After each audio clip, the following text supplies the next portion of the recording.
teman-teman pendengar setia podcast kami. Hari ini kami akan membahas topik tentang diskriminasi dalam etika administrasi publik serta contoh kasusnya. Nah, kasus yang akan kita diskusikan hari ini mengenai etika dalam administrasi publik serta kasus diskriminasi dalam dunia medis yang berujung pada kematian Dr. Aulia. Nah, kasus ini sudah menjadi sorotan publik, namun keadilan bagi Dr. Aulia belum sepenuhnya tercapai. Bersama saya Widya dan ditemani oleh teman saya Anissa, kami akan panggil 3 mahasiswa yang akan memberikan beberapa pandangan mengenai kasus ini. Oke, di sini saya akan memperkenalkan satu persatu dari kakak ini. Yang pertama ada Kak Pita. Gimana Kak kabarnya? Kalau Kak, alhamdulillah kabar saya baik. Terima kasih sudah mengundang saya dan teman-teman saya. Saya merasa topik ini memang harus diangkat karena bisa mendalami topik-topik mengenai diskriminasi dan agar bisa menciptakan lingkungan yang lebih adil dan setara dalam lingkungan kerjaan atau aspek kehidupan yang lain. Iya sih, betul sekali sih Kak.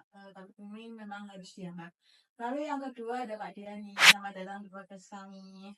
Halo, terima kasih kepada kakak-kakak semua yang sudah mengundang. Jadi semoga diskusi kali ini bisa membuka mata dan menambah wawasan kita untuk terus peduli terhadap diskriminasi di lingkungan kerja.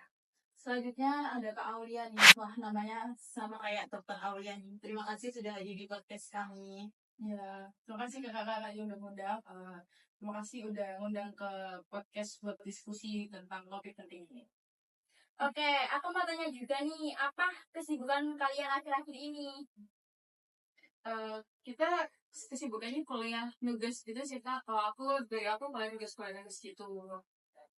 Kalau mungkin dari aku sih sama sih, nggak beda jauh dari kita juga kuliah nugas, apalagi di semester 3 ini tugasnya yang cukup banyak sekali. Kalau aku sendiri sih mungkin agak beda. Aku karena ikut organisasi, jadi kemungkinan sibuknya paling kuliah kelas, rapat organisasi sama nugas kita gitu. Oke, keren sekali ya. Oke, langsung saja kita masuk ke topik yang pertama. Jadi, kali ini kita bakalan ngebahas tentang etika publik. Sebelum masuk ke pembahasan lebih lanjut, tentunya kita perlu memahami terlebih dahulu apa yang dimaksud dengan etika administrasi publik. Jadi, etika administrasi publik ini seperangkat nilai dan nilai moral yang perlu dipegang. Nah, menurut Kak Aulia nih, apa sih etika dalam proses administrasi publik ini? Nah, kalau menurut aku, etika administrasi publik sendiri itu penting ya, karena itu ada sangkut pautnya tentang kepercayaan publik serta meningkatkan efisiensi kerja. Terlebih lagi, dia itu membantu membangun konsep good governance. Nah, dengan penerapan etika yang jelas, pekerjaan itu lebih mudah gitu loh. Jadi etika, kalau menurut aku etika itu fondasi dari pembentukan pemerintahan yang baik. Oke, pada pembahasan selanjutnya kita akan lebih mengerucut ya tentang diskriminasi etika. Nah, di mana diskriminasi etika adalah masalah yang kompleks dan membutuhkan upaya yang bersama untuk mengatasinya. Nah, dengan saling menghormati dan menghargai tentunya tidak cukup ya untuk menghindari perilaku diskriminasi. Lantas, hal apa saja sih yang dapat diterapkan seorang birokrat dalam menjalankan pemerintahan agar mencegah adanya diskriminasi? Mungkin dari Kak Dea? Ya, baik. Jadi mungkin hal yang bisa dilakukan oleh para birokrat yang pertama yaitu menerapkan kode etik yang jelas dan sanksi bagi para pelanggar kode etik. Yang kedua mungkin dengan menerapkan standar pelayanan yang sama tanpa membedakan latar belakang ataupun status sosial. Kemudian bisa dilakukan juga dengan mengevaluasi kinerja para pegawai secara berkala agar bisa mengembangkan bakat yang disampaikan oleh pegawai atau yang dimiliki oleh pegawai. Seperti itu. Aku izin menambahkan juga nih ya Kak. Sebenarnya untuk hal ini tuh ada cara yang lebih efisien sih menurut aku, yaitu dengan menerapkan pemahaman yang baik kepada setiap orang terkait diskriminasi ini sendiri. Karena sebenarnya kita tuh perlu penerapan pada diri sendiri dulu untuk kita menjadi diterapkan di dalam kelompok. Jadi kalau misalkan kita udah nerapin terkait diskriminasi ini ke diri sendiri, jadi kita bisa membangun kelompok-kelompok yang memang paham terhadap pentingnya pendidikan tentang diskriminasi ini. Baik, dari pembahasan tadi dapat disimpulkan bahwa upaya pencegahan diskriminasi memerlukan langkah konkret.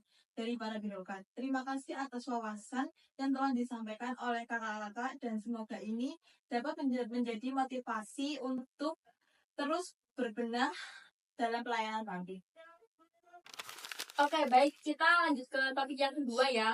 Seperti yang kita ketahui, Dr. Aulia ini mengalami diskriminasi di lingkungan kerjanya sehingga menyebabkan beban psikologis yang cukup berat.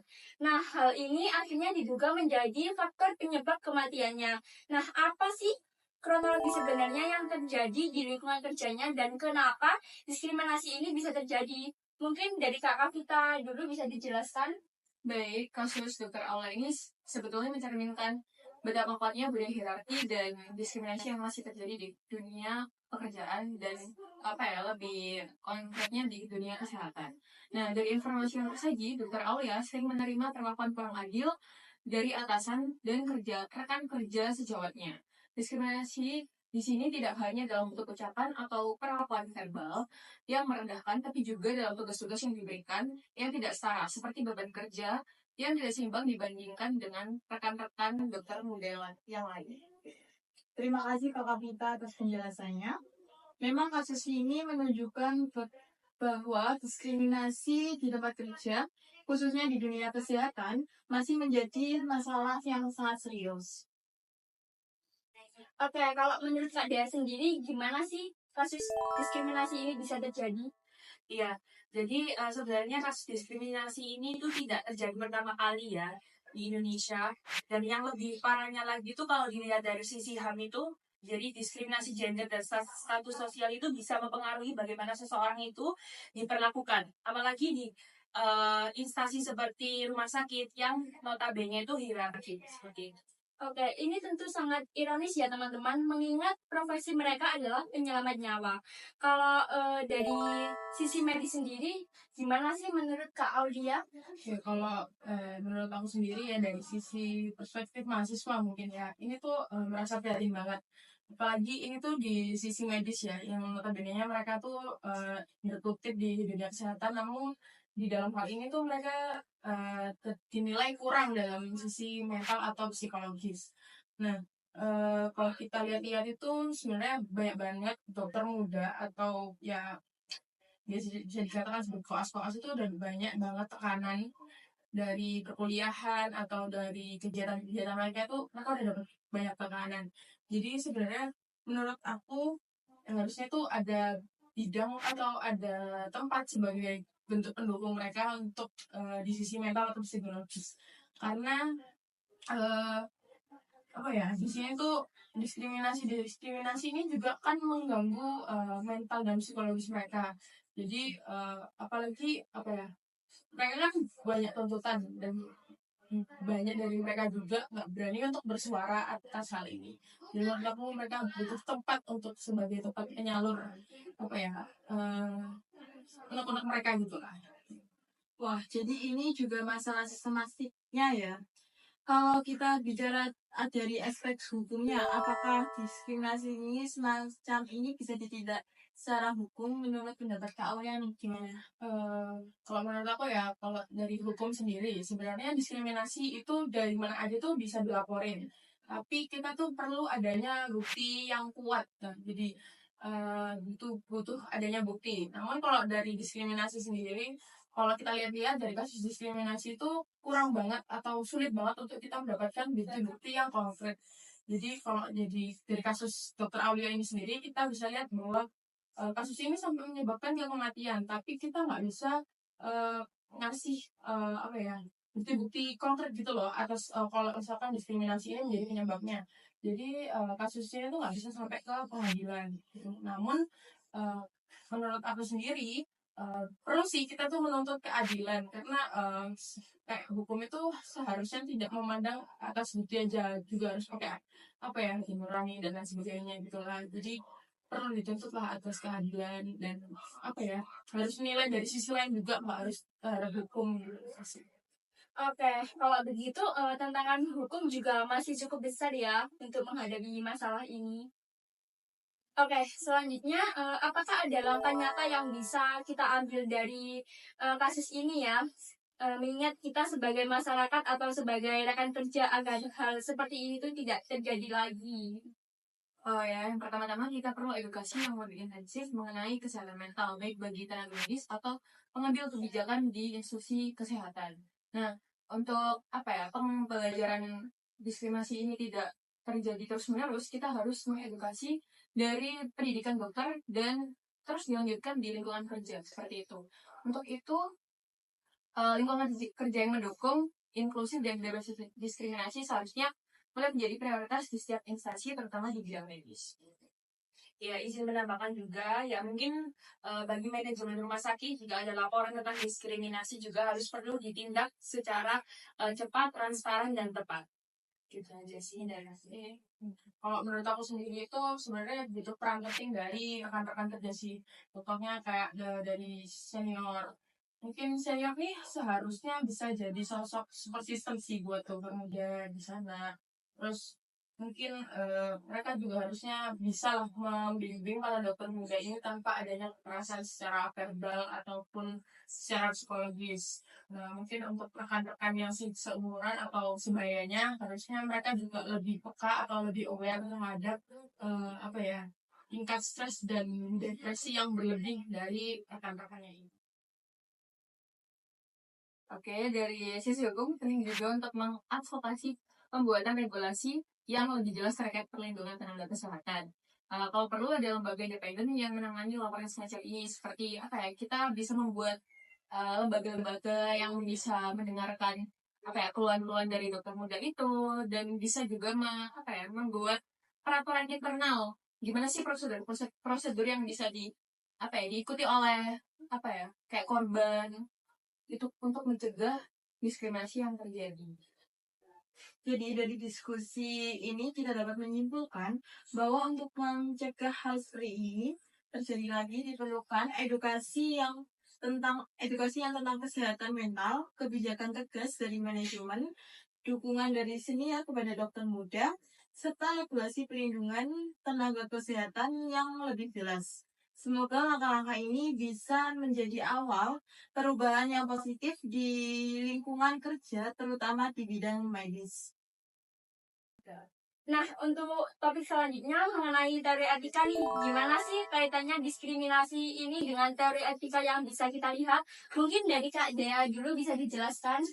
Baik, terima kasih. Jadi, kalau menurut teori administrasi itu, teori diskriminasi itu kan merupakan suatu perbuatan yang merugikan ya sekelompok orang atau individu yang memiliki karakteristik seperti ras, status sosial, agama, dan gender. Jadi pada dasarnya itu kan hal yang sangat bertentangan dengan prinsip seperti kesetaraan dan keadilan. Izin untuk menambahkan, kalau kaitannya dengan etika dilihat dari manifestasi praktik diskriminasi dalam konteks pelayanan publik, terdapat unsur-unsur seperti perlakuan tidak adil, Dr. Aulia yang menerima perlakuan berbeda dari rekan sejawat, atau atasannya yang tanpa alasan dan tidak objektif, dan pelanggaran etika profesi, yaitu mungkin kalau memang ternyata terbukti adanya tindakan melanggar kode etik profesi kedokteran, maka ini juga dapat dianggap sebagai diskriminasi gender. Terima kasih atas penjelasannya, sangat menarik juga ya. Praktik diskriminasi ini juga bisa dikaitkan dengan prinsip keadilan dan kesehatan dalam etika. Kalau melihat konteks diskriminasi dalam pelayanan publik, seperti yang tadi disampaikan oleh kakak-kakak ini, bisa jadi refleksi penting bagi untuk yang lebih memahami dampak dan perlakuan tidak adil, terutama jika melihat pelanggaran yang melanggar kode etik. Oke, terakhir nih, apakah ada pesan yang ingin disampaikan oleh kakak-kakak mahasiswa mengenai kasus diskriminasi ini? Oke, dari saya berharap kita semua lebih sadar akan pentingnya mendukung kesehatan mental rekan kerja kita dengan saling mensupport, tidak merendahkan satu sama lain. Nah, kesadaran kolektif ini akan menciptakan lingkungan kerja yang lebih positif dan produktif pastinya. Kalau dari saya sendiri sih, mungkin bagi para mahasiswa, jangan takut sendirian, karena ketika kita mungkin merasa terbebani atau mengalami sebuah masalah, kita bisa menceritakan itu kepada teman kita atau rekan kerja kita tentunya, karena pokoknya dalam hidup itu jangan merasa sendiri. Seperti itu aja sih. Oke, kalau menurut aku sendiri, aku mau sengaja untuk bukan cuma ke mahasiswa, tapi untuk semua orang bahwa kasus diskriminasi ini bukanlah kasus yang apa ya, kayak baru sedikit gitu loh. Ini udah banyak banget kasus diskriminasi dan kita semua harus sadar bahwa kita semua itu punya hak untuk memperjuangkan diskriminasi ini. Kita punya hak untuk mendapatkan kesetaraan dan keadilan. Ya, jadi jangan takut untuk mencari keadilan itu sendiri. Baik, di sini kita udah masuk di part yang terakhir, sehingga kesimpulan ini bisa disimpulkan oleh kakak mahasiswa terlebih dahulu nih. Diskriminasi merupakan kasus masalah yang kompleks yang membutuhkan solusi yang tepat dalam bidang sosial, budaya, maupun politik. Untuk menciptakan masyarakat yang lebih adil dan setara, kita perlu bekerja sama untuk menghapus segala bentuk diskriminasi dan membangun budaya menghargai perbedaan di lingkungan kerja maupun lingkungan lain manapun. Nah, untuk itu, mari kita bersama-sama melawan segala bentuk diskriminasi dan membangun etika yang baik dan benar untuk menciptakan lingkungan yang lebih kondusif, inklusif, dan positif. Baik, jadi kesimpulan dari podcast ini kalau menurut aku yaitu perilaku diskriminasi ini kan menimbulkan dampak yang sangat luas ke akar-akarnya, dan perilaku diskriminatif ini juga bisa menghambat untuk perkembangan dan pertumbuhan dari di masyarakat, karena sebagaimana mungkin diskriminasi bisa menyebabkan seseorang itu tidak mau atau mungkin susah untuk berkembang karena takut untuk memulai sesuatu seperti itu. Kalau dari aku sendiri ya, dari pembahasan kita dari tadi mungkin aku simpulkan aja bahwa diskriminasi ini merupakan bukan masalah seorang individu, tapi ini sudah menjadi masalah untuk masyarakat umum.